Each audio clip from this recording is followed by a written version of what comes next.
السلام علیکم ورحمۃ اللہ وبرکاتہ۔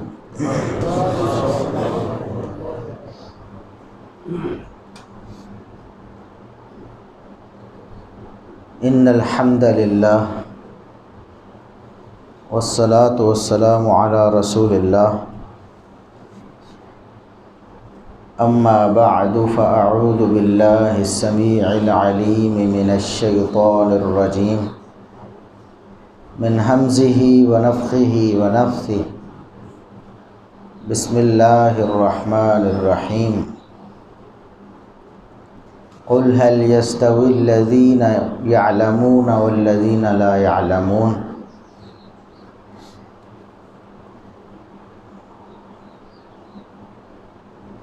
انتہائی قابل احترام بزرگوں، عزیز نوجوان ساتھیوں،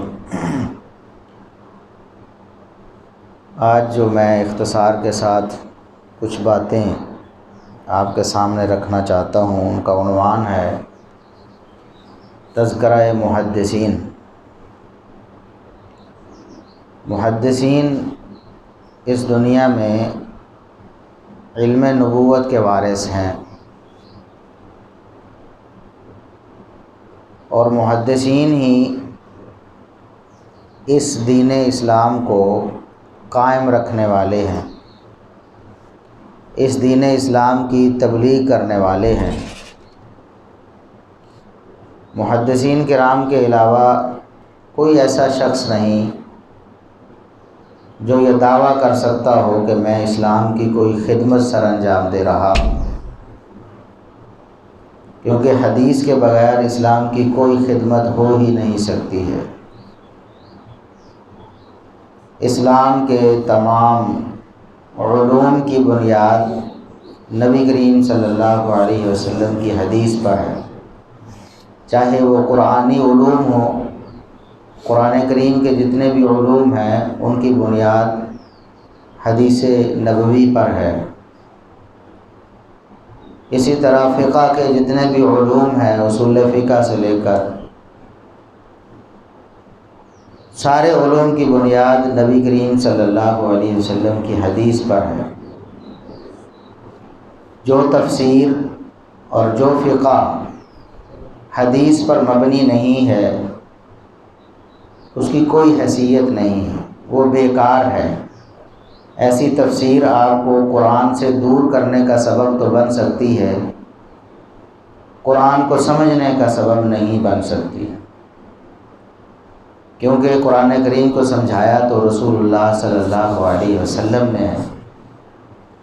اسی طرح وہ فقہ بیکار ہے، کوڑے کا ڈھیر ہے، وہ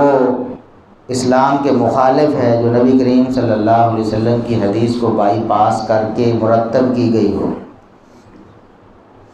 جس کی بنیاد نبی کریم صلی اللہ علیہ وسلم کی حدیث پر نہ ہو، اس فقہ کی ایک ذرہ برابر کوئی بکت نہیں۔ اسی طرح دیگر علوم و فنون کو دیکھ لیں، کسی محدث نے، کسی عالم نے، اسلاف سلف صالحین میں سے کسی نے بڑی عمدہ بات کی ہے کہ العلم ما کان فیہ قال حدثنا۔ علم تو وہ ہے جس میں حدثنا ہو، جس میں حدیث ہو، اور اس کے علاوہ جو کچھ ہے وہ شیاطین کے وساوس تو ہو سکتے ہیں، علم نہیں ہو سکتا۔ اس دنیا میں سب سے پہلے جو محدثین تھے وہ صحابہ کرام رضوان اللہ علیہم اجمعین تھے، ان سے بڑا کوئی محدث نہیں، وہ سب سے پہلے محدث تھے۔ اور محدثین کے دستہ جو لشکر ہے، ان کا جو ایک جتھا ہے، اس کے ہراول دستے میں شمار ہوتے تھے۔ اور نبی کریم صلی اللہ علیہ وسلم نے محدثین کی جو فضیلت بیان کی ہے، ویسے تو میں عرض کر چکا ہوں کہ علم تو کہتے ہی حدیث کو ہے، علم حدیث کا ہی نام ہے۔ قرآن میں جہاں بھی علم کہا گیا وہ نبی کریم صلی اللہ علیہ وسلم کی حدیث پر مبنی کو ہی علم کہا گیا۔ اسی طرح آپ صلی اللہ علیہ وسلم نے بھی علم کی جو فضیلت بیان کی ہے، وہ آپ صلی اللہ علیہ وسلم کی حدیث کی ہی فضیلت ہے۔ اور نبی کریم صلی اللہ علیہ وسلم کا ایک فرمان جو محدثین کی شان اور فضیلت میں بیان کیا جاتا ہے کہ آپ صلی اللہ علیہ وسلم نے ارشاد فرمایا، نضر اللہ امرأ سمع مقالتی فحفظها ووعاها ثم اداها كما سمعها، کہ اللہ رب العزت اس شخص کو تر و تازہ رکھے، اس کو خوشحال رکھے، جو شخص میری بات کو سنتا ہے پھر اس کو یاد کرتا ہے، اس کو محفوظ رکھتا ہے، پھر جیسے سنا ہے اس کو آگے بیان کرتا ہے۔ یہ ایک بہت بڑی فضیلت ہے، بہت بڑی منقبت ہے۔ اور سنن ابی داود میں جو الفاظ ہیں، نضر اللہ امرأ سمع منا حدیثا، اللہ رب العزت اس شخص کو ہمیشہ خوشحال رکھے جس نے ہم سے کوئی ایک حدیث سنی، پھر اسے یاد رکھا اور آگے امت تک پہنچایا۔ ایک حدیث سنی، اور یہ حدیث کے الفاظ نبی کریم صلی اللہ علیہ وسلم کے یہ جو الفاظ ہیں اس بات پر دلالت کرتے ہیں کہ سب سے پہلے اس کا مصداق صحابہ کرام ہیں، کیونکہ ڈائریکٹ آپ صلی اللہ علیہ وسلم سے سننے والے حقیقی طور پر آپ صلی اللہ علیہ وسلم کے سامعین وہ صحابہ کرام ہیں۔ نضر اللہ امرأ سمع منا حدیثا، جس نے ہم سے کوئی ایک حدیث سنی پھر اس کو یاد رکھا اور امت تک پہنچایا۔ یہ بڑے عظیم الشان لوگ ہیں، صحابہ کرام رضوان اللہ علیہ مجمعین محدثین تھے۔ ابو بکر و عمر، عثمان و علی رضی اللہ عنہم، سیدنا حسن رضی اللہ عنہ، سیدنا معاویہ رضی اللہ عنہ اور دیگر صحابہ کرام، سیدنا ابو ہریرہ رضی اللہ عنہ، سیدہ عائشہ صدیقہ رضی اللہ عنہا، سیدنا عبداللہ ابن عمر رضی اللہ عنہما، اور بڑے بڑے جلیل القدر صحابہ ہیں۔ یہ بڑے بڑے عظیم محدثین تھے جنہوں نے احادیث کے ذخیرے کو محفوظ کیا نبی کریم صلی اللہ علیہ وسلم سے اور آگے امت تک پہنچایا، اور اس کے لیے انہوں نے کیا کیا محنتیں کیں وہ آپ سماعت کرتے رہتے ہیں۔ سیدنا ابو ہریرہ رضی اللہ عنہ وہ بھوکے پیاسے رہ کر اپنی صحت کو اتنا کمزور کر لیتے ہیں کہ بھوک کی وجہ سے انہیں دورے پڑنے شروع ہو جاتے ہیں، گر جاتے ہیں، بے ہوش ہو جاتے ہیں۔ لوگ سمجھتے ہیں کہ شاید ان کو کوئی مرگی کا دورہ پڑا ہے، بعد میں پتہ چلتا ہے کہ دراصل بھوک کی وجہ سے، فاقے کاٹنے کی وجہ سے ان کی یہ حالت ہو گئی ہے۔ بازار بھی مدینہ میں ہی تھا، وہاں جا کر محنت مزدوری بھی کر سکتے تھے، لیکن اس لیے مسجد سے باہر قدم نہیں رکھتے تھے کہ رسول اللہ صلی اللہ علیہ وسلم کی کوئی حدیث، آپ کی کوئی تعلیم مجھ سے رہ نہ جائے۔ تو بہت کم عرصے میں بہت زیادہ احادیث رسول اللہ صلی اللہ علیہ وسلم سے یاد کیں اور پھر امت تک پہنچائیں۔ اسی طرح سیدنا عمر فاروق رضی اللہ عنہ کا واقعہ صحیح بخاری وغیرہ میں درج ہے کہ انہوں نے ایک انصاری صحابی سے ایک ایگریمنٹ سائن کیا، ایک معاہدہ طے کیا کہ ہم آپس میں ایک معاہدہ کرتے ہیں۔ وہ معاہدہ صرف اور صرف رسول اللہ صلی اللہ علیہ وسلم کی احادیث کو محفوظ کرنے کا معاہدہ تھا کہ ہم بیوی بچوں والے ہیں، محنت مزدوری کرنا پڑتی ہے، روزی کمانا پڑتی ہے، کیونکہ بچوں کے اخراجات بھی ہمارے ذمے ہیں، اللہ نے مقرر کیے ہیں، تو ہمیں کاروبار کرنا پڑتا ہے، بازار جانا پڑتا ہے، لیکن بعد میں رسول اللہ صلی اللہ علیہ وسلم جو فرماتے ہیں وہ ہم سے رہ جاتا ہے۔ تو ہم اس طرح کرتے ہیں کہ ایک ایک دن باری رکھ لیتے ہیں، ایک دن میں رسول اللہ صلی اللہ علیہ وسلم کی خدمت میں رہوں گا سارا دن، صبح تا شام، اور آپ صلی اللہ علیہ وسلم جو فرمائیں گے میں یاد کروں گا، محفوظ رکھوں گا، اور شام کو آپ کو آ کر سناؤں گا، اور آپ سارا دن کاروبار کرنا، سارا دن روزی کمانا، اگلے دن آپ کی باری ہوگی، میں جا کر بازار میں اپنا کاروبار کر لوں گا، اور آپ رسول اللہ صلی اللہ علیہ وسلم کی احادیث کو محفوظ کر لینا اور شام کو مجھے بتانا۔ یہ صحابہ کرام کی حرص تھی، یہ اولین محدثین تھے۔ سیدنا عبداللہ ابن مسعود رضی اللہ عنہ فرماتے ہیں کہ اگر مجھے معلوم ہو جائے کہ قرآن کی کسی آیت کی وہ تفسیر جو رسول اللہ صلی اللہ علیہ وسلم نے کی ہے، وہ مجھے معلوم نہیں، اور دنیا میں کوئی شخص ایسا ہے جسے آپ صلی اللہ علیہ وسلم کی ہوئی وہ تفسیر، وہ حدیث معلوم ہے،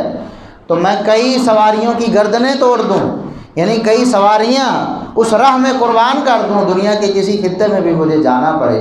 میں وہاں کا سفر کروں اور رسول اللہ صلی اللہ علیہ وسلم کی وہ تفسیر وہاں سے حاصل کروں اور اس کو اپنا دین اور ایمان بناؤں۔ یہ محدثین کرام ہیں، اولین محدثین کرام اس امت کے۔ انہوں نے ایک ایک حدیث کو محفوظ کیا، اور ایک حدیث کو محفوظ کرنے والے کے لیے رسول اللہ صلی اللہ علیہ وسلم کی بشارتیں ہیں، اور انہوں نے ہزاروں احادیث کو محفوظ کیا، سینکڑوں احادیث کو محفوظ کیا اور امت تک من و عن پہنچایا، اور رسول اللہ صلی اللہ علیہ وسلم کی اس بشارت کے مصداق بنے کہ نظر اللہ عمران سمع منا حدیثا فحافظہ حتیٰ یبلغہ، اس کو یاد رکھا ہے، آگے اس کی تبلیغ کی ہے، اللہ اس کو سرسبز و شاداب رکھے، اللہ اس کو خوشحال رکھے۔ اور اس کے بعد پھر تابعین ہیں، بڑے بڑے جلیل القدر محدثین ہیں، حسن بصری جیسے، سعید بن مسیب جیسے، سعید بن جبیر جیسے، اور بڑے بڑے نام گرامی امام ابن سیرین جیسے بڑے بڑے محدثین ہیں، جنہوں نے اپنی ساری زندگیاں وقف کر دی تھیں رسول اللہ صلی اللہ علیہ وسلم کی حدیث کو محفوظ کرنے کے لیے اور آگے امت تک پہنچانے کے لیے۔ جب ان کے حالات پڑھتے ہیں تو ایسے لگتا ہے کہ اللہ رب العزت نے انہیں صرف اسی کام کے لیے پیدا کیا ہے، دنیا میں ان کا کوئی اور کام تھا ہی نہیں، ان کو پیدا ہی اس مقصد کے لیے کیا گیا تھا، اس عظیم مقصد کے لیے جس کے لیے انہوں نے اپنی ساری زندگیاں وقف کر دی۔ ان کے بعد تبع تابعین ہیں، پھر اتباع و اتباع تابعین، ائمہ دین ہیں، امام بخاری و مسلم ہیں، ابو داؤد، نسائی، ترمذی، ابن ماجہ ہیں، بڑے بڑے کبار محدثین، ان کے اساتذہ ہیں، ان کے شاگرد ہیں، دنیا کا ایک ایک چپا انہوں نے چھان مارا۔ امام ابو زرع، امام ابو حاتم الرازی رحمہم اللہ، جو امام بخاری و مسلم کے اساتذہ میں شمار ہوتے ہیں، وہ بتاتے ہیں کہ ہم دنیا میں بڑے بڑے سفر کیے، ہم نے کون سے علاقے ہم نے چھانے، حجاز، عراق، شام، یمن، کوئی علاقہ نہیں چھوڑا۔ ہمیں پتہ چلا کہ فلاں علاقے میں کوئی محدث ہے جس کے پاس رسول اللہ صلی اللہ علیہ وسلم کے کچھ فرامین ہیں، ہم نے پوری کوشش کر کے اپنا گھر بار چھوڑ کے، اپنا کاروبار چھوڑ کے، اپنی اولاد چھوڑ کے، سب کچھ قربان کر کے وہاں سفر کیے، اور وہاں جا کر رسول اللہ صلی اللہ علیہ وسلم کی احادیث کو محفوظ کیا۔ ان کے سفروں کو پڑھیں، اگر ان کی محنتوں کو دیکھیں، ان کی مشقتوں کو دیکھیں، پورے چیپٹر، پوری داستانیں ہیں، پورے دفتر ہیں کہ کس طرح انہوں نے کون سی مشقت برداشت کی ہے رسول اللہ صلی اللہ علیہ وسلم کی ایک ایک حدیث کو محفوظ کرنے کے لیے۔ تو یہ محدثین کا تذکرہ تو بڑا وسیع ہے، بہت وسیع ہے، یہ علم، یہ اسپیشل ایک علم ہے۔ محدثین کے جو اسفار ہیں، یہ حدیث کے شعبے کا ایک اہم علم ہے کہ کون سے محدثین نے کہاں کا سفر کیا، بڑے لمبے اسفار ہیں، سمندر پار کر کے انہوں نے جا کر حدیث کو حاصل کیا اور آگے امت تک پہنچایا۔ اسی لیے یہی محدثین ہیں جو حقیقی اہل علم ہیں، جن کے بارے میں اللہ نے قرآن میں فرمایا ہے کہ علم والے اور بے علم کبھی برابر نہیں ہو سکتے۔ جن لوگوں نے محدثین کرام کی قدر نہیں کی اور محدثین کو ان کا رتبہ نہیں دیا اور حدیث کی قدر نہیں کی اور حدیث کو ماننا نہیں ہے، وہ اصل میں قرآن کریم کو بھی نہیں مانتے۔ بھلا وہ جتنا مرضی بڑا دعویٰ کرتے رہیں کہ ہم قرآن کریم کو بڑا ماننے والے ہیں، جھوٹ بولتے ہیں۔ قرآن کریم کو کیا مانا؟ قرآن کہتا ہے کہ اللہ رب العزت نے جب سے زمین و آسمان پیدا کیے ہیں، سورہ توبہ میں اللہ رب العزت نے فرمایا، تب سے اللہ رب العزت نے زمانے کو مہینوں، سالوں میں اور سالوں کو مہینوں میں تقسیم کیا، تو 12 مہینے بنائے ایک سال کے، ان میں سے 4 حرم، 4 حرمت والے ہیں۔ اب سر مارتے پھرتے ہیں منکرین حدیث جو اپنے آپ کو اہل قرآن کہتے ہیں، ہر ایک اپنی بولی بولتا، کوئی کہتا ہے یہ 4 مہینے، کوئی کہتا ہے وہ 4 مہینے، آپس میں ان کی نہیں بنتی ہے۔ ایک ہی گروپ، ایک ہی فرقے کی، ایک ہی نظریے کے لوگ ہیں، نظریہ ایک ہی، ہم نے حدیث کو نہیں ماننا، رسول اللہ صلی اللہ علیہ وسلم کی بات کو ہم نے نہیں ماننا، بس اپنی عقل کے گھوڑے دوڑانے ہیں۔ آج تک وہ 4 مہینے معلوم نہیں کر سکے کہ کون سے 4 مہینے، کیا قرآن کو مانا انہوں نے؟ اللہ فرماتا 4 مہینے ہیں، انہیں آج تک یہی نہیں پتہ چلا، اور قیامت تک پتہ نہیں چل سکتا کہ وہ 4 مہینے کون سے ہیں۔ کیا مانا ہے انہوں نے قرآن؟ کچھ بھی نہیں مانا، کچھ بھی نہیں مانا۔ قرآن کہتا ہے نماز کو قائم کرو، کیا ہے نماز کو قائم کرو؟ کچھ کہتا ہے، کوئی کہتا ہے نماز کو قائم کرنے سے یہ مراد ہے، کوئی کہتا ہے یہ مراد ہے، کوئی کہتا ہے یہ مراد ہے۔ کئی ایسے بدبخت ہیں وہ کہتے ہیں یہ رکوع سجدے والی نماز یہ ملا کی نماز ہے، قرآن کی صلاۃ تو اور ہے، قرآن کی صلاۃ کو کچھ اور ہے۔ یہ میں نے خود اپنے کانوں سے سنا، اپنے سامنے بیٹھے ہوئے شخص سے سنا۔ کہتا ہے اب یہ ایسے لوگ ہیں جو حدیث کو نہیں مانتے، جو محدثین کی کاوشوں پر پانی پھیرتے ہیں، کہتے ہیں کہ یہ مشکوک ہے سارا کام، اس لیے اب وہ کوئی کہتا ہے جی نمازیں 3 ہیں، کوئی کہتا ہے جی 4 ہیں، کوئی کہتا ہے 2 ہیں، کوئی کہتا ہے نماز سرے سے ہے ہی نہیں، اس کا مطلب ہی کچھ اور ہے، اس کا مطلب کاروبار کرنا ہے، اس کا مطلب عدل و انصاف قائم کرنا ہے۔ اقیم الصلاۃ، کون سا قرآن مانا ہے انہوں نے تو قرآن کو گورکھ دھندا بنا کے رکھ دیا ہے، قرآن کو ایسا کلام بنا کے رکھ دیا جس کا معنی مطلب ہی کسی کو معلوم نہیں ہو سکتا، کیونکہ انہوں نے حدیث کو نہیں مانا ہے۔ یہ محدثین کرام کا بہت بڑا احسان ہے، بہت بڑا امت پر احسان ہے کہ انہوں نے امت کو قرآن دیا ہے، حقیقی قرآن دیا ہے۔ اب بتائیں، ایک شخص کہتا ہے کہ میں قرآن کو مانتا ہوں، قرآن کو مانتا ہوں، لیکن قرآن کیا کہتا ہے یہ نہیں مجھے پتا، کبھی کچھ کہتا ہے، کبھی کچھ کہتا ہے، کبھی کچھ کہتا ہے، صبح کو کچھ کہتا ہے، شام کو کچھ کہتا ہے،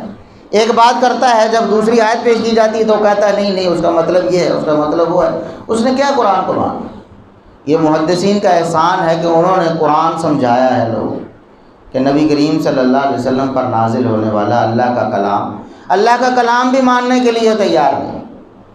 اللہ کا کلام ہے اور اس کلام کا معنی مفہوم کیا ہے، مراد کیا ہے، اللہ رب العزت کیا کہنا چاہتے ہیں، اللہ رب العزت آپ سے کیا منوانا چاہتے ہیں، کیا چھڑوانا چاہتے ہیں، یہ محدثین کا احسان ہے۔ اور اصل میں محدثین ہی اہل قرآن ہیں۔ امام بخاری رحمۃ اللہ علیہ کو دیکھیں، صحیح بخاری کو پڑھیں، حدیث بیان کرنے سے پہلے قرآن کی آیت پیش کرتے، اپنا مسئلہ قرآن کی آیت سے استنباط کرتے، پھر حدیث پیش کرتے، بتاتے ہیں کہ ہم نے قرآن کو رسول اللہ صلی اللہ علیہ وسلم کے فرامین سے سمجھا۔ یہ محدثین ہیں۔ ایک ایسا شخص جس کا حدیث کا علم بہت قلیل تھا، نہ ہونے کے برابر، ویسے بڑا مشہور امام اپنے دور کا، مشہور فقیہ بھی اسے کہا گیا، بڑا اس کو ناز، لوگوں کو اس پر ناز تھا۔ ایک دن اس شخص کا، اس بڑے امام کا، اس بڑے فقیہ کا ایک شاگرد امام شافعی رحمۃ اللہ علیہ کے پاس آ گیا۔ آپ کو بتانا چاہ رہا ہوں کہ اصل علم حدیث کا علم ہے، جس کے پاس حدیث کا علم نہیں اس کے پاس ککھ بھی نہیں۔ وہ بڑا تڑ کر آیا، بڑا اتراتا ہوا آیا، اور امام شافعی رحمۃ اللہ علیہ سے پوچھتا ہے کہ آپ مجھے انصاف سے بتاؤ کہ آپ کے استاد امام مالک بڑے عالم ہیں یا میرے استاد؟ امام شافعی رحمۃ اللہ علیہ نے فرمایا کہ یار چلو آپ ہی بتا دو، میں آپ سے پوچھتا ہوں، اللہ کی قسم ہے آپ کو، آپ جو کہتے ہو کہ میرا استاد بڑا عالم ہے،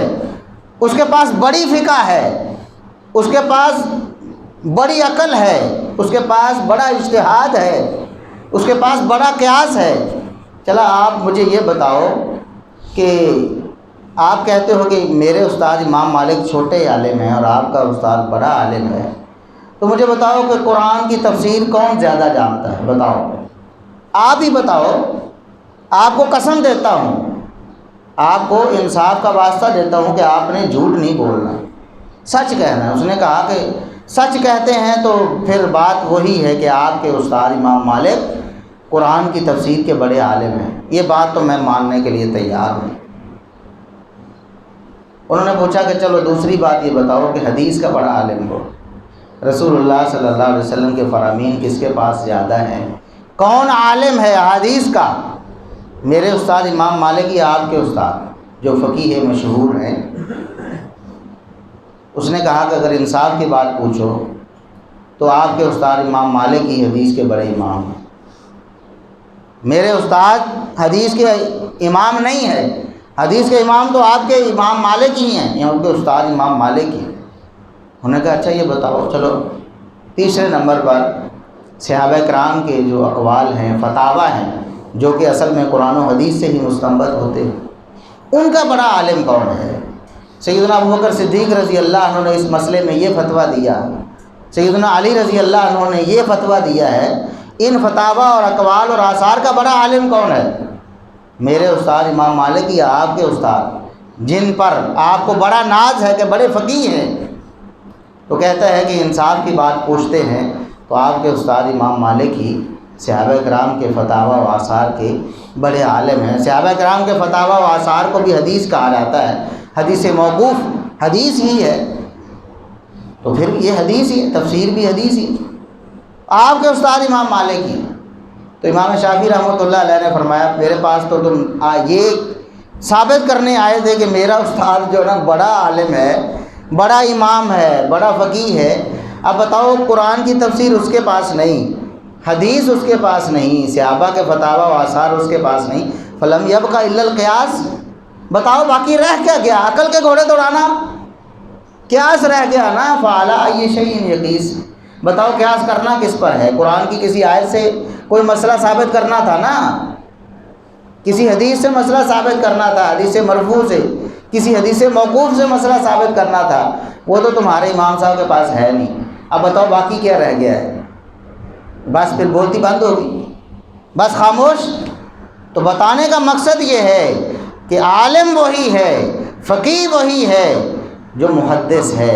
جس کے پاس رسول اللہ صلی اللہ علیہ وسلم کی احادیث ہیں، جس کے پاس یہ متاع نہیں ہے، جس کے پاس یہ زیور نہیں ہے، جس کے پاس یہ قیمتی جواہر نہیں ہیں، احادیث کی صورت میں اس کے پاس کچھ بھی نہیں، دو کوڑی کی وقت نہیں اس کے علم کی، اس کی فقہ کی۔ کون سی فقہ ہے بتائیں جی؟ جس کے پاس حدیث ہی نہیں ہے، رسول اللہ صلی اللہ علیہ وسلم کی تعلیمات ہی نہیں ہیں، کون سی فقہ ہے اس کی؟ تو محدثین کرام ہی اس دنیا میں حقیقی علماء تھے۔ اسی لیے یہ جو آیت ہے یا ایھا الذین آمنوا اطیعوا اللہ واطیعوا الرسول واولی الامر منکم، اس کی ایک تفسیر مفسرین نے، علماء فقہا بھی کی ہے کہ ایمان والو اللہ اور اس کے رسول کی اطاعت کرو اور علماء کی بات بھی مانو، علماء کی بات بھی مانو۔ اللہ اور اس کے رسول صلی اللہ علیہ وسلم کی اطاعت غیر مشروط ہے، اور علماء کی اطاعت اللہ اور اس کے رسول صلی اللہ علیہ وسلم کی اطاعت سے مشروط ہے۔ اسی آیت کو لوگ دلیل بناتے ہیں ایک امام کی بات ماننے کے لیے، ایک امام کی تقلید کے لیے، حالانکہ اللہ رب العزت کیا فرماتا ہے؟ وَأُولِي الْأَمْرِ مِنْكُمْ۔ اگر اس سے مراد علماء اور فقہا بھی ہیں تو سارے علماء اور فقہا کی بات ماننی ہے، نہ کہ ایک کی۔ آپ تو قرآن کی آیت کی مخالفت کر رہے ہو، یعنی یہودیوں والا طرز عمل ہے کہ اس میں سے ایک چیز لے لی،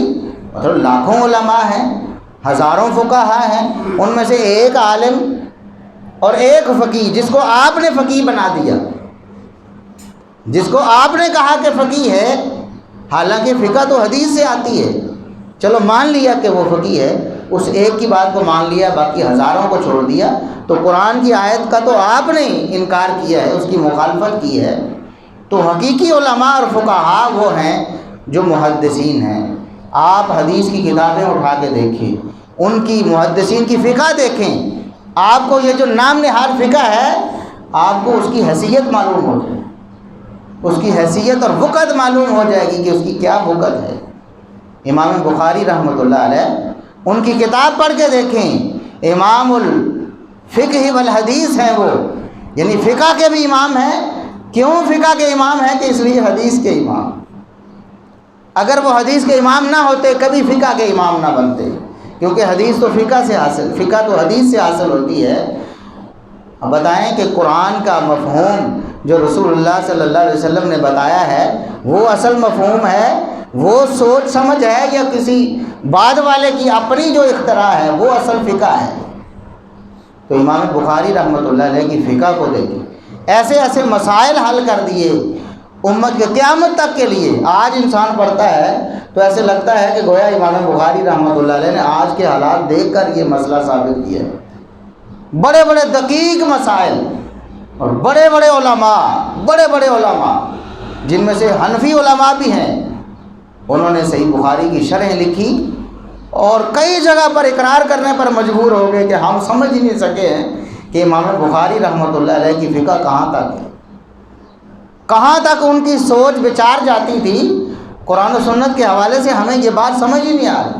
ہم پہنچ نہیں سکتے وہاں تک جہاں تک امام بخاری رحمۃ اللہ علیہ پہنچے۔ اسی طرح دیگر ائمہ، امام مسلم رحمۃ اللہ علیہ، اسی طرح امام ابو داؤد رحمۃ اللہ علیہ، بہت بڑے فقیہ ہیں،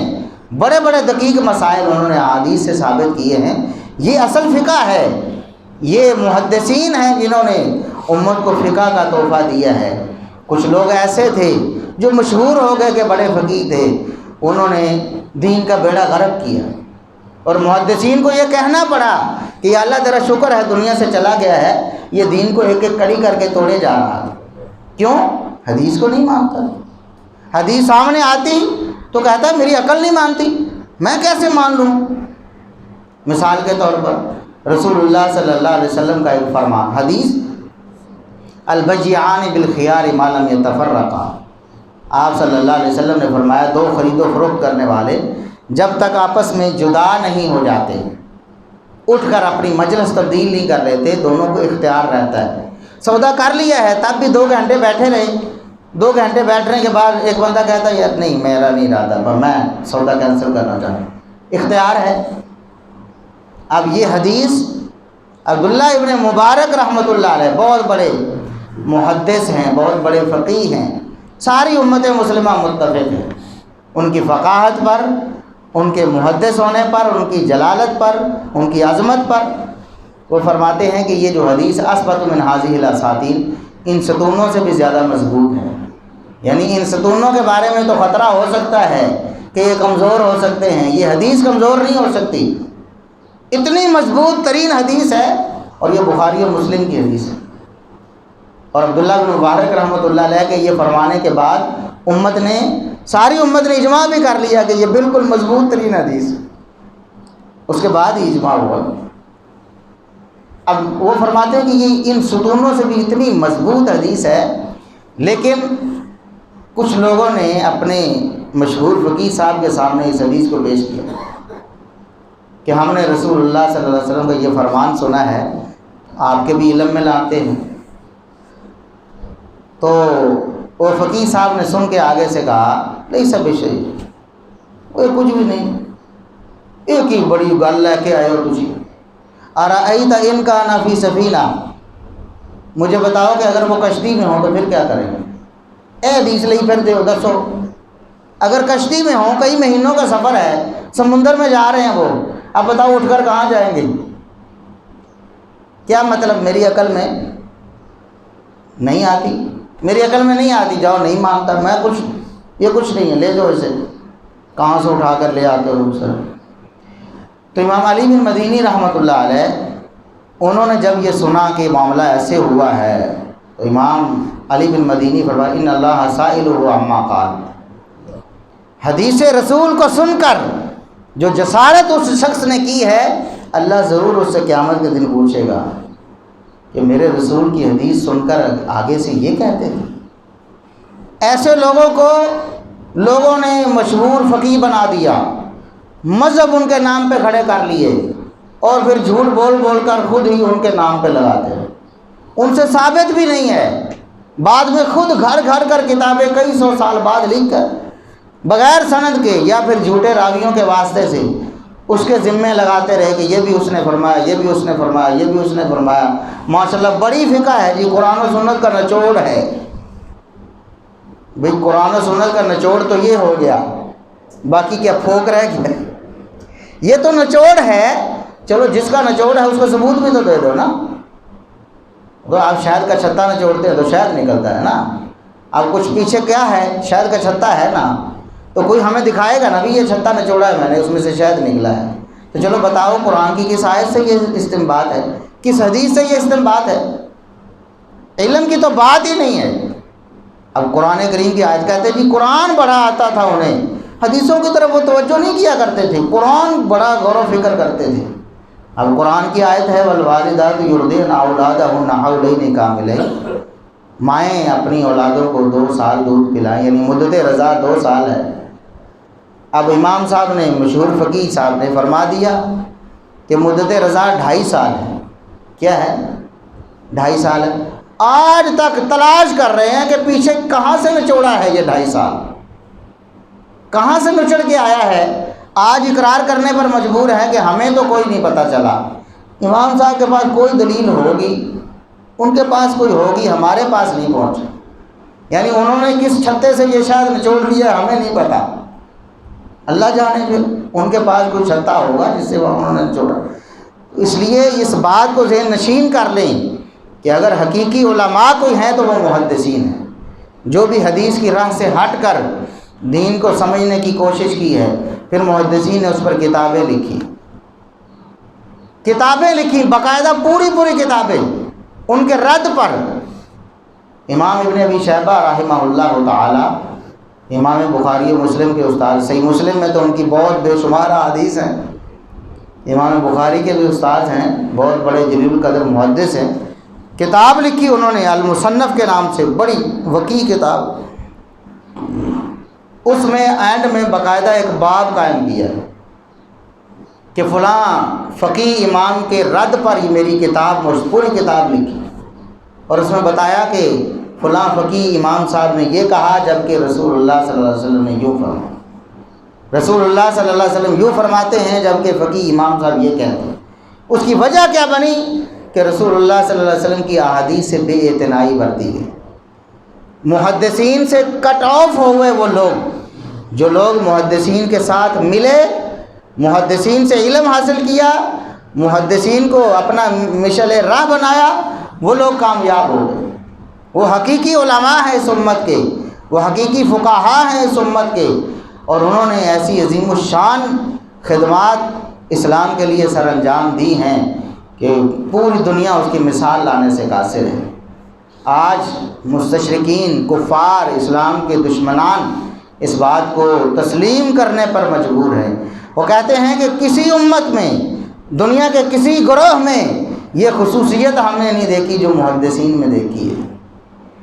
بڑے بڑے انبیاء بھی آئے، بڑے بڑے رسول بھی آئے، بڑے بڑے راہبر و رہنما بھی آئے، بڑے بڑے عقیدت مند بھی آئے ان کے، لیکن آج تک اس کی کوئی مثال ہی نہیں ملتی کہ کسی کی زندگی کو، کسی کی سیرت کو، کسی کے اسوے کو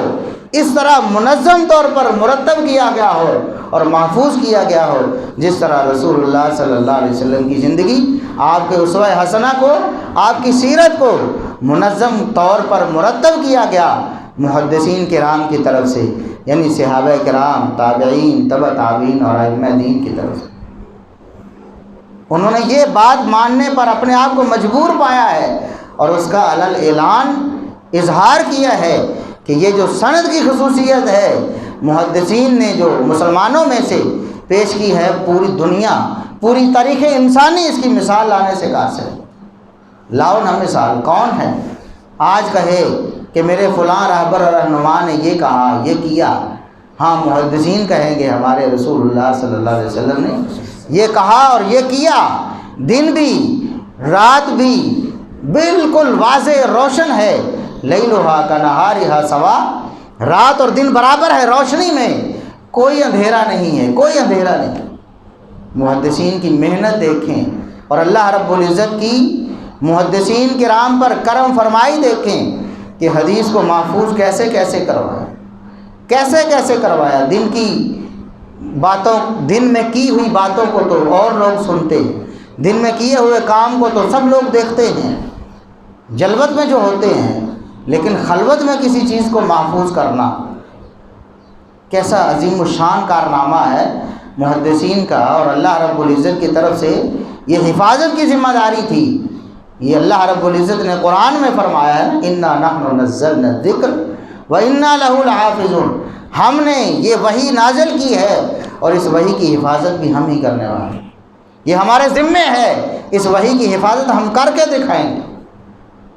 اور رسول اللہ صلی اللہ علیہ وسلم کی جو سیرت ہے، آپ صلی اللہ علیہ وسلم کا جو اسوہ ہے، اس کی حفاظت اللہ رب العزت نے کر کے دکھائی۔ عقل دنگ رہ جاتی ہے، حیران رہ جاتا ہے انسان کہ رسول اللہ صلی اللہ علیہ وسلم دن میں جلوت میں مسجد میں جو باتیں کرتے تھے، جو عمل کرتے تھے، صحابہ دیکھتے تھے، اس کو محفوظ بھی کرتے تھے، آگے پہنچاتے بھی۔ لیکن ایک عمل رسول اللہ صلی اللہ علیہ وسلم نے رات میں کیا، رات بھی اندھیری ہے اور پھر اپنے حجرے میں ہیں، حجرے کا اندھیرا بھی ہے، گھر میں چراغ بھی نہیں ہے، بالکل گھپ اندھیرا ہے، اور گھر میں صرف زوجہ محترمہ ہیں سیدہ عائشہ صدیقہ رضی اللہ عنہا، اور وہ بھی سوئی ہوئی ہیں، اور رسول اللہ صلی اللہ علیہ وسلم ایک عمل کرتے ہیں اور آج بھی قیامت تک کے لیے وہ عمل محفوظ ہے۔ رسول اللہ صلی اللہ علیہ وسلم کی وہ حدیث محفوظ ہے۔ کیسے محفوظ ہوگی؟ اکیلے ہیں رسول اللہ صلی اللہ علیہ وسلم، خلوت میں ہیں، اندھیرے میں ہیں، اپنے حجرے میں ہیں، پاس بیوی ہیں کمرے میں، وہ بھی سوئی ہوئی ہیں، لیکن حدیث محفوظ ہوگی۔ کیسے محفوظ ہوگی؟ اللہ رب العزت نے محفوظ کروائے،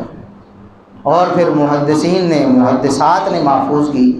سیدہ عائشہ صدیقہ رضی اللہ عنہا سوئی ہوئی تھی، رسول اللہ صلی اللہ علیہ وسلم کمرے میں موجود تھے، تو اچانک بیدار ہو گئی، بغیر کسی وجہ کی، کسی حاجت کے لیے نہیں، کسی کام کے لیے نہیں، ویسے ہی ہڑبڑا کر اٹھی ہیں، دیکھتی ہیں رسول اللہ صلی اللہ علیہ وسلم میرے ساتھ بستر پہ تھے، اب نہیں ہیں، کہاں چلے گئے؟ کہیں گھر سے باہر تو نہیں چلے گئے؟ حجرے میں اندھیرا تھا نا، اندھیرا تھا۔ آج لوگ کہتے ہیں نبی کریم صلی اللہ علیہ وسلم کا نور اتنا تھا کہ کمرے میں سوئی گری ہوتی تھی نا، وہ بھی اس نور کی وجہ سے نظر آ جاتی تھی۔ کتنے جھوٹے ہیں یہ لوگ۔ سیدہ عائشہ صدیقہ رضی اللہ عنہا کہتی ہیں کہ مجھے رسول اللہ صلی اللہ علیہ وسلم بھی نظر نہیں، خود بھی نظر نہیں آتے تھے، آپ نور تھے، لیکن وہ والا نہیں جو آپ نے سمجھ لیا ہے، وہ نور نہیں تھے جو آپ نے سمجھ لیا ہے، آپ نور ہدایت تھے۔ آپ صلی اللہ علیہ وسلم اندھیرے میں، اب ہاتھ مارتی ہیں کہ آپ صلی اللہ علیہ وسلم کمرے میں، چھوٹا سا کمرہ تھا، چھوٹا سا حجرہ تھا، ہاتھ ایسے مارتی ہیں کہ کہیں نہ کہیں اگر آپ ہوں گے تو میرا ہاتھ آپ کے جسم پر پڑے گا۔ اب آپ صلی اللہ علیہ وسلم کو جب ہاتھ مارا تو کہتی ہیں کہ میرا ہاتھ آپ صلی اللہ علیہ وسلم کے 2 پاؤں مبارک پر پڑا، دونوں پاؤں مبارک جڑے ہوئے تھے، دونوں کھڑے ہوئے تھے، اور آپ صلی اللہ علیہ وسلم سجدے میں تھے۔ جب آپ صلی اللہ علیہ وسلم نے سجدہ شروع کیا تو بتائیں کوئی وہاں موجود تھا جاگنے والا، کوئی دیکھنے والا، کوئی اس چیز کو نوٹ کرنے والا؟ اللہ رب العزت نے جگا دیا۔ اور سیدہ عائشہ صدیقہ رضی اللہ عنہا نے دیکھیں کمال حفاظت کا جو انہوں نے اپنے ذمے لیا کہ رسول اللہ صلی اللہ علیہ وسلم کی زندگی ہم نے محفوظ کر کے امت کو بتانی ہے۔ یہ ایک معمولی واقعہ بھی ہو سکتا تھا، بتانے کا مقصد یہ بھی ہو سکتا تھا کہ میں نے ہاتھ مارا تو مجھے رسول اللہ صلی اللہ علیہ وسلم گھر میں ہی مل گئے، اتنا بھی تو بتا سکتی تھی، لیکن یہ بتایا کہ میں نے جب ہاتھ مارا تو میرا ہاتھ آپ کے 2 پاؤں پر پڑا، آپ کے دونوں پاؤں کھڑے ہوئے تھے، ملے ہوئے تھے، اور آپ سجدے میں تھے۔ یعنی رسول اللہ صلی اللہ علیہ وسلم کی سجدے کی یہ کیفیت جلوت میں کسی نے بیان نہیں کی، اللہ رب العزت نے اسے خلوت میں محفوظ کروا کے امت تک پہنچایا۔ یہ محدثین کی محنت ہے، یہ ان کی کاوش ہے، اور یہ اللہ رب العزت کی رحمت ہے ان محدثین پر۔ یہ اللہ کی توفیق ہے کہ آج اللہ کا دین بالکل صحیح سلامت صورت میں ہمارے پاس موجود۔ کوئی لاکھ کوشش کر لے اس کو گہنانے کی، اس میں کیڑے نکالنے کی، اس کو مشکوک بنانے کی۔ اب بتائیں یہ جو منکرین حدیث ہیں، معتزلہ ہیں، خوارج ہیں، جہمیہ ہیں، اشاعرہ ہیں، ماتریدیہ، صدیوں سے لگے ہوئے ہیں، احادیث کے پیچھے لگے ہوئے ہیں، احادیث کو مشکوک بنانے کی کوشش میں لگے ہوئے ہیں۔ بتائیں آج تک رسول اللہ صلی اللہ علیہ وسلم کی کوئی ایک حدیث بھی ہم سے چھین سکے؟ اب بتائیں صحیح بخاری کی کوئی ایک حدیث ضعیف کر دی ہو، کوئی ایک حدیث ہم سے چھڑا لی ہو، امت سے چھپا لی ہو، یا صحیح بخاری سے نکلوا دی ہو؟ کتنے 100 سال سے یہ لوگ لگے ہوئے ہیں صحیح بخاری کے پیچھے عملے کر رہے ہیں، قیامت تک کرتے رہیں گے، لیکن کسی ایک اپنی کوشش میں بھی کامیاب نہیں ہو۔ بتا کوئی ایک صحیح حدیث آج تک انہوں نے مشکوک کروا دی ہو، ایک بھی ایسی حدیث ہو جو ہم سے چھین لی ہو اور آج ہم اس سے معروم ہو گئے ہو؟ ایک بھی نہیں۔ اور پھر صرف یہ نہیں کہ صحیح احادیث کو مشکوک بنانے کی کوشش کی انہوں نے، بلکہ انہوں نے جھوٹی روایات گھڑ کر بھی دین میں شامل کر کے احادیث کو خراب کرنے کی کوشش کی کہ یہ ذخیرہ خراب ہو جائے، چلو ہم اس میں سے کچھ چھین نہیں سکتے، کچھ ملاوٹ ہی کر دیں، اس سے بھی تو چیز خراب ہو جاتی ہے نا، چھین نہیں سکتے تو کچھ اضافہ ہی کر دیں۔ محدثین کرام کو اللہ رب العزت نے وہ توفیق دی، وہ بصیرت دی کہ اگر کسی شخص نے رات کو چھپ کر بھی جھوٹ بولا ہے، رات کو چھپ کر بھی جھوٹ بولا ہے، تو اللہ رب العزت نے محدثین کو راتوں رات ہی خبر کر دی اس جھوٹے کے بارے میں کہ اس نے نبی کریم صلی اللہ علیہ وسلم کی حدیث میں جھوٹ بولا ہے۔ اتنے ہزاروں راویوں کے حالات انہوں نے جمع کیے، ایک ایک کردار کو چھانا ہے، اس کو قرآن و سنت کی چھلنی میں ڈال کے اس کو چھانا ہے اور بتایا ہے یہ کھوٹا ہے، یہ کھرا ہے، یہ جھوٹا ہے، یہ سچا ہے۔ اس کا حافظہ کمزور تھا، اس کا حافظہ مضبوط تھا، اس کی عادتیں اچھی تھیں، اس کی عادتیں بری تھیں، اس کو حدیث میں شبہ ہوا، وہم ہوا، ساری زندگی امام ہے حدیث کا، حدیثیں صحیح بیان کرتا رہا ہے، اگر زندگی میں ایک موقع پر بھی اس کو غلطی لگی ہے محدثین نے وہ بھی امت کو بتا دی۔ یہ ایک موقع ہے جہاں پر اس محدث کو حدیث بیان کرنے میں غلطی لگی، انسان ہے نا، لگ سکتی ہے نا غلطی، لیکن وہ امت سے مخفی نہیں رہی ہے۔ یہ محدثین کرام کی خدمت ہے، یہ محدثین کرام کی محنت ہے۔ آج آپ صلی اللہ علیہ وسلم کی اجلی سیرت جھوٹی روایات سے پاک اور بے سند قصوں اور ایسی داستانوں سے پاک ہمارے پاس موجود ہے۔ آج ہم پرکھ کر سکتے ہیں محدثین کرام کی محنت کی وجہ سے کہ رسول اللہ صلی اللہ علیہ وسلم کا کون سا فرمان سچا اور کون سا لوگوں نے جھوٹ بنا کر آپ کی طرف منسوب کر دیا۔ آج محدثین کرام کی بدولت ہی تاریخ بھی ہمیں ان کی بدولت ملی۔ ان محدثین نے تاریخ کی باتیں بھی جب نقل کی ہیں، یہ ما بعد رسالت ہے، رسول اللہ صلی اللہ علیہ وسلم کے دنیا سے چلے جانے کے بعد 100 سال 200 سال بعد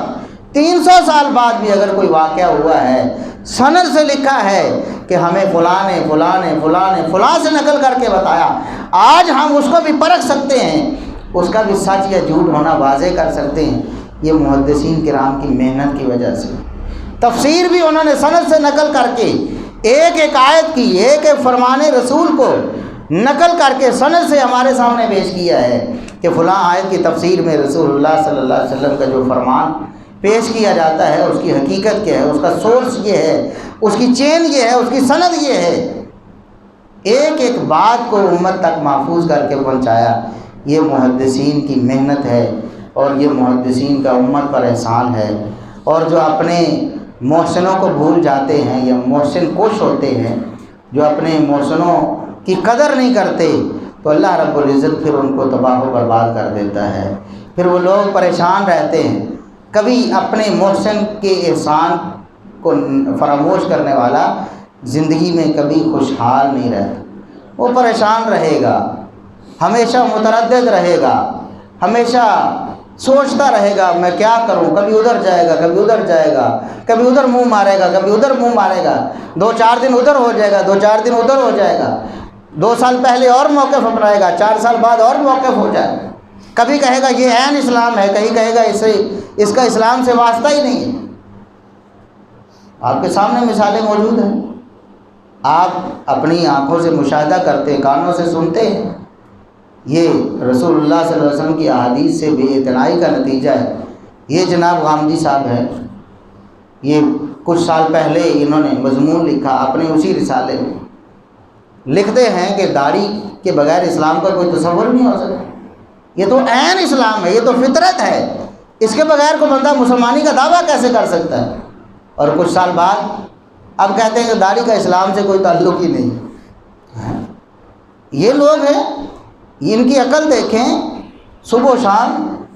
بدلتی رہتی ہے، کچھ دن پہلے کچھ اور کہتے، کچھ دن بعد کچھ اور کہتے ہیں۔ اگر انہوں نے رسول اللہ صلی اللہ علیہ وسلم کی حدیث کو مانا ہوتا تو بڑی واضح بات تھی، ہم جس طرح مانتے ہیں رسول اللہ صلی اللہ علیہ وسلم نے داڑھیوں کو بڑھانے کا حکم دیا ہے، اس کو فطرت اس کو اسلام قرار دیا ہے، عین اسلام ہے، بس بات ختم ہو گئی۔ حدیث آنے کے بعد ہم نے اس کے بارے میں چیپٹر کلوز کر دیے ہے، ہمارا ایمان اور اعتقاد مکمل ہو گیا ہے، بس یہ دین ہے، یہ شریعت ہے، ہم نے اس کو مان لیا ہے۔ رسول اللہ صلی اللہ علیہ وسلم کے ذمے شریعت کا ابلاغ تھا، تبلیغ تھی، پہنچانا تھا۔ وہ علینا تسلیم، ہمارے پر لازم، ہمارے اوپر کیا لازم ہے؟ تسلیم کر لینا، ہمارے اوپر تسلیم کر لینا کہ آپ نے فرما دیا، ہم نے تسلیم کر لیا، ہماری عقل میں آئے یا نہ آئے۔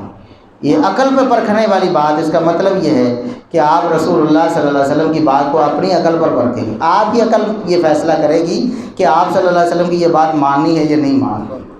یہ تو کفر ہے، یہ تو ارتداد ہے، یہ تو رسول اللہ صلی اللہ علیہ وسلم سے بے وفائی ہے، اور ہمیشہ سے ایسا ہی آتا ہوا ہے، ایسا ہی آتا رہا ہے۔ جن لوگوں نے بھی رسول اللہ صلی اللہ علیہ وسلم کی حدیث سے بے اعتنائی کی ہے، اسی طرح کے ہیلے بہانے پھر انہوں نے بنائے، ہماری عقل نہیں مانتی، یہ قرآن کے خلاف ہے۔ اور بھئی آپ کی عقل یہ فیصلہ کرے گی کہ رسول اللہ صلی اللہ علیہ وسلم کا یہ فرمان قرآن کے خلاف، حد ہوگی۔ اس لیے محدثین کرام کی محنتوں پر پانی پھیرنے کی بجائے ان کی محنتوں کو تسلیم کریں، ان کی عظمتوں کو تسلیم کریں، تب ہی آپ ایک مکمل اور کامل مسلمان بنیں گے، تب ہی آپ کے پاس اصلی اور حقیقی علم آئے گا۔ صحابہ کرام سے لے کر بعد میں ائمہ دین تک جتنے بھی محدثین ہیں، اللہ رب العزت ان کی قبروں پر کروڑوں رحمتیں نازل فرمائے، اور ہمیں ان کی سیرت پر عمل کر کے رسول اللہ صلی اللہ علیہ وسلم کی احادیث کو اپنا اوڑھنا بچھونا بنانے کی توفیق عطا فرمائے۔ وآخر دعوانا الحمدللہ رب العالمین۔